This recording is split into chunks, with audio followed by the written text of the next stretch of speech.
Healthy Leadership Training Course, Development and Delivery.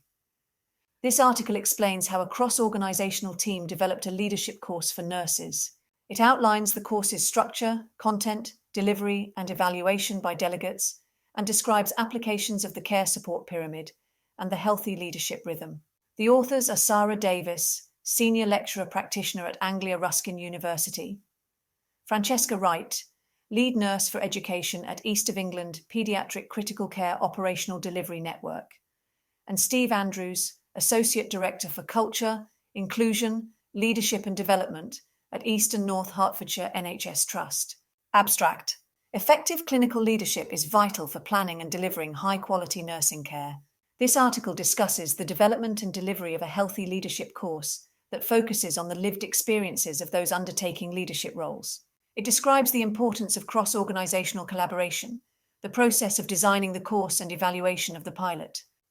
Clinicians working in the NHS strive to deliver high-quality, evidence-based and compassionate care to patients. This care should be driven by guidelines and policies to ensure best practice, as indicated by the Nursing and Midwifery Council, NMC, in 2018. Successive reports into institutional poor care by Ockenden, 2022, and Francis, 2013, highlighted the importance of effective leadership in delivering such care, noting that teamwork and a culture of openness are integral to excellent care delivery. Both NHS England's 2019 plan and the NMC's 2018 standards outline plans for the development and retention of effective nurse leaders to enhance the quality of patient care.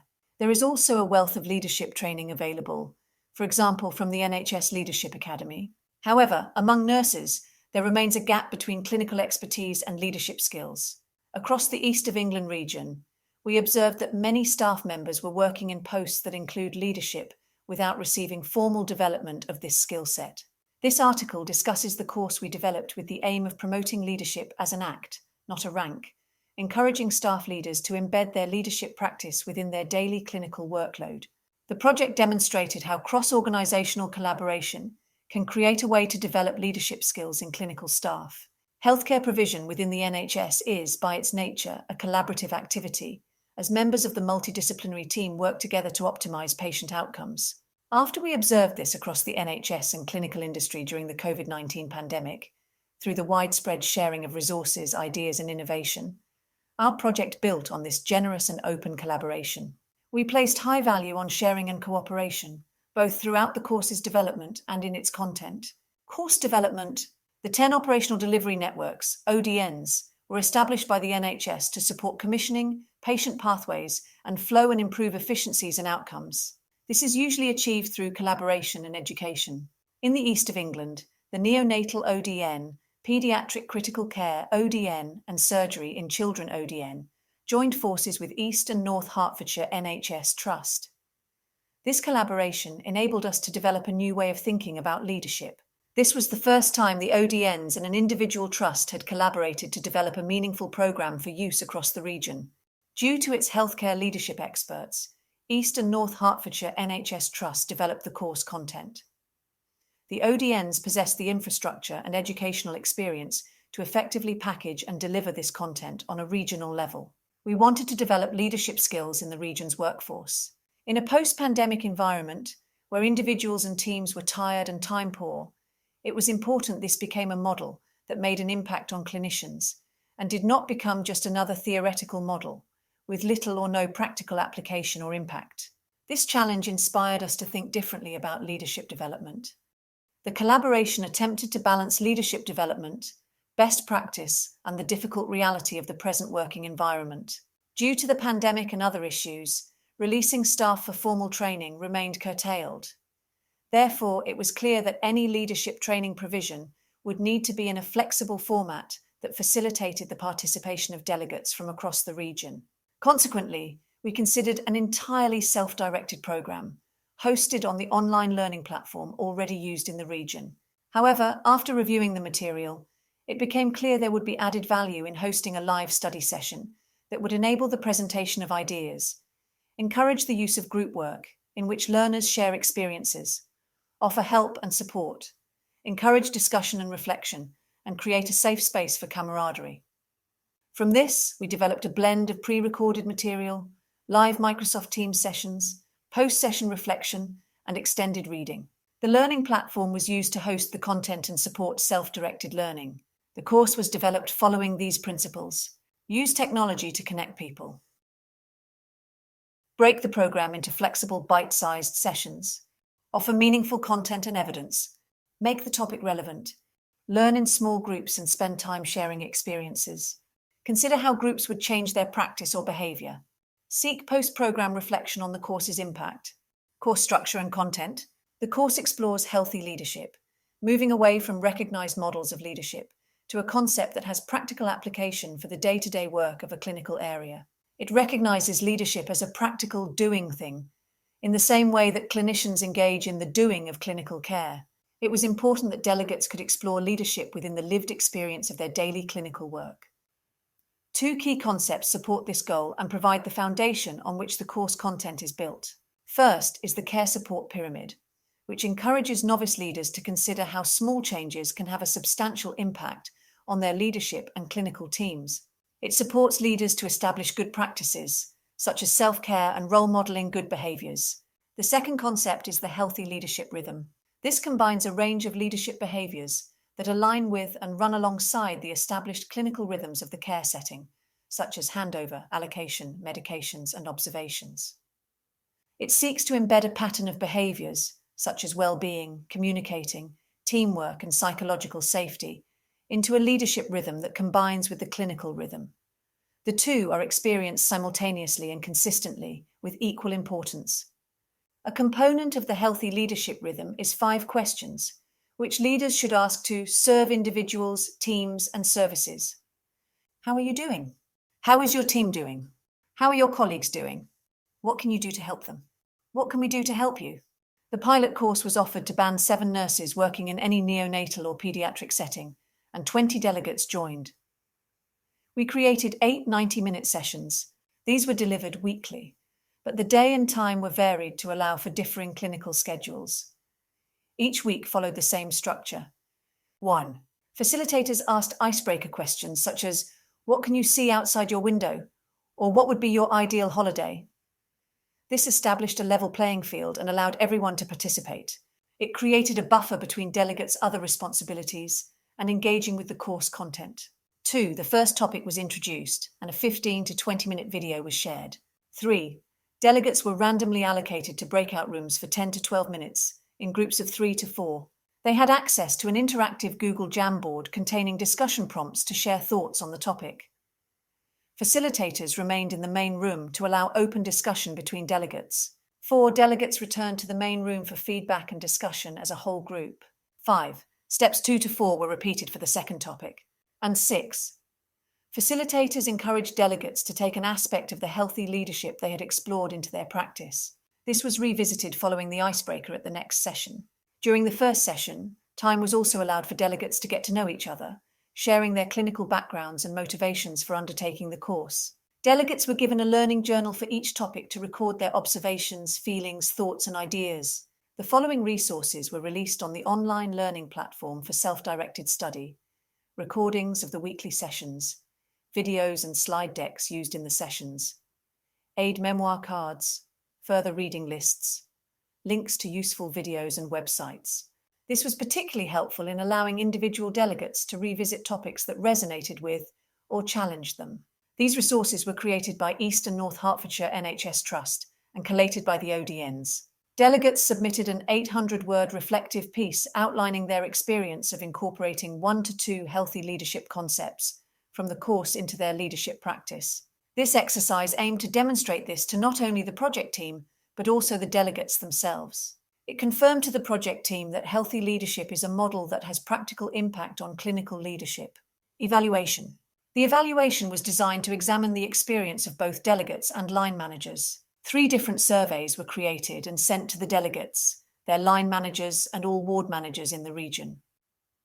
Questions were composed to ensure we received useful information that would allow us to refine and deliver a course that was fit for purpose. A mixed method approach to evaluation was used to ensure the delegates were able to accurately reflect their experiences.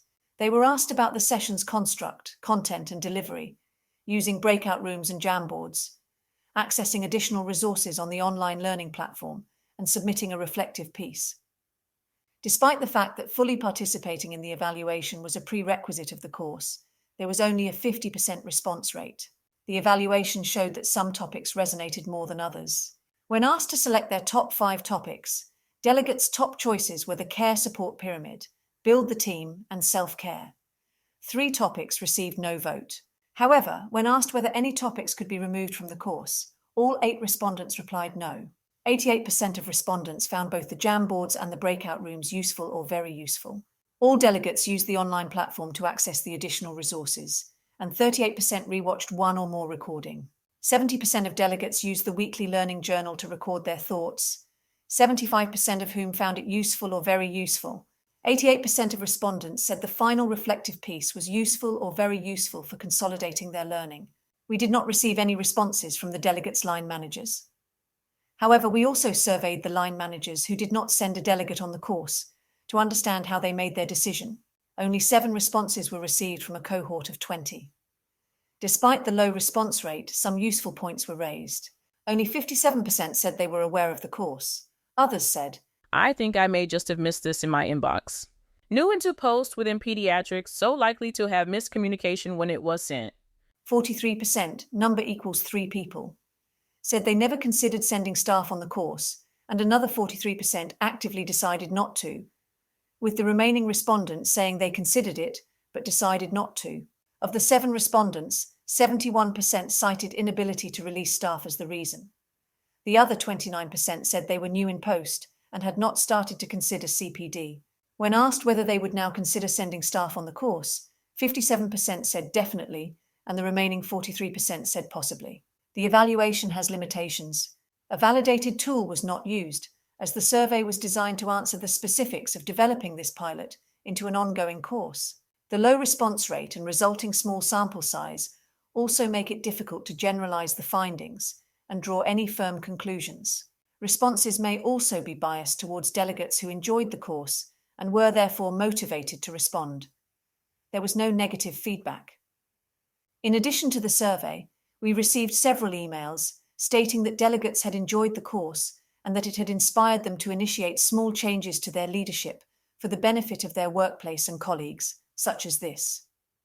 The concept of healthy leadership and team rhythm working, alongside quality clinical and technical competency, opened up a whole new way of thinking for me and made the utmost sense of the way I view my working environment. Lastly, although not formally measured, it is important to acknowledge that the facilitators witnessed the benefit of cross-organisational peer support. Delegates reported value in understanding that they were not alone, as challenges were duplicated across the organisations. This support included sharing ideas, solutions, and empathy.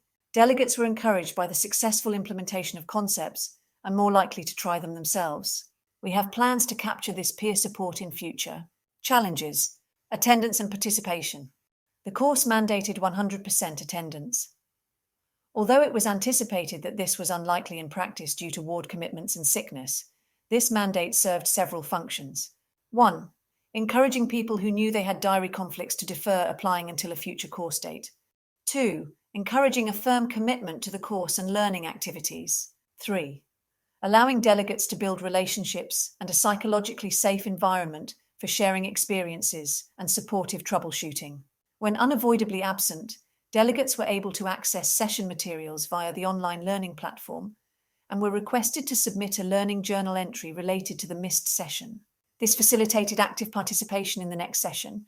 This system was utilized during subsequent cohorts when sessions coincided with Queen Elizabeth II's funeral and healthcare industrial action.